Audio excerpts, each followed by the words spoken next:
चलती बाती बाती पे नहीं करी हम गलती।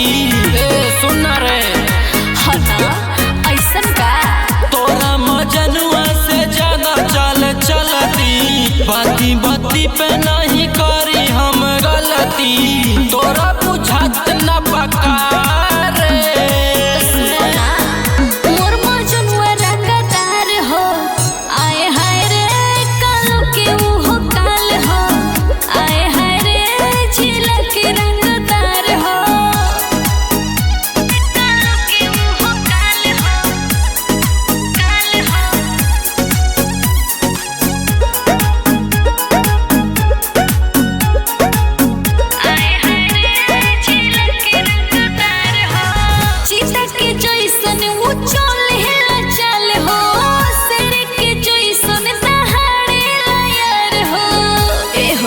समझ गईला।